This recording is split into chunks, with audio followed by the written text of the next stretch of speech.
निराशा मनुष्य के हृदय का ऐसा भाव है जो जीवन की रफ्तार को रोक देता है। जीवन का सफर ठहर जाता है। ऐसी निराशा हम सबने कभी ना कभी जीवन में अवश्य देखी है। जब लगता है कि संसार शत्रु है, हमारे सुख का मार्ग सदा के लिए अवरुद्ध हो गया है, श्वास जब बोझ बन जाती है और जीवन का अंत लुभावना लगता है, हम मानते हैं कि आशा यदि जीवन है तो निराशा मृत्यु है। किंतु क्या ये सत्य है? आशा के अभाव का नाम क्या निराशा है?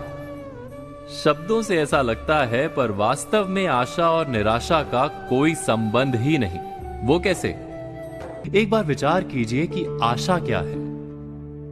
हमें संसार पर और समय पर विश्वास है कि यदि समस्या है तो समाधान भी होगा, यदि इच्छा जन्मी है तो उसे पूर्ण करने का उपाय भी होगा, यदि कोई मंजिल है तो रास्ता भी अवश्य होगा।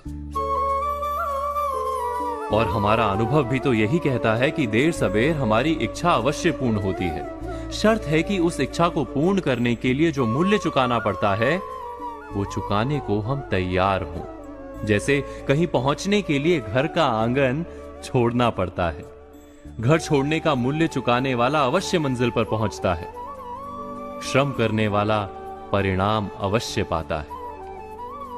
अर्थात जो जीवन को समझता है उसके हृदय से आशा का नाश हो ही नहीं सकता। यदि ये सत्य है तो फिर हमें निराशा क्यों घेर लेती है? निराशा वास्तव में क्या है? हमने अपने आप से प्रश्न किया है कि निराशा वास्तव में क्या है? क्या निराशा का कारण संसार में है या स्वयं अपने भीतर? हम जानते हैं कि संसार में श्रम करने वाले को परिणाम अवश्य मिलता है, किंतु आराम और सुविधा का त्याग करना पड़ता है, सुरक्षा को छोड़ना पड़ता है।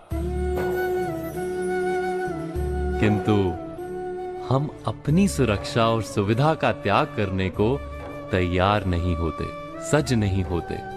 हम कार्य का सुखदायी परिणाम तो चाहते हैं, परंतु अपने श्रम की मर्यादा बांध लेते हैं। इच्छा पूर्ण करना चाहते हैं, परंतु पूरा मूल्य चुकाने को हम तैयार नहीं होते।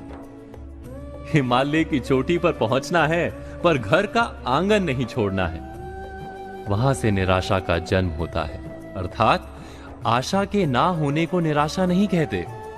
निराशा वास्तव में हमारे आलसीपन का नाम है। जो श्रम और त्याग कर पाता है उसे निराशा कभी पीड़ा नहीं देती। क्या ये सत्य नहीं?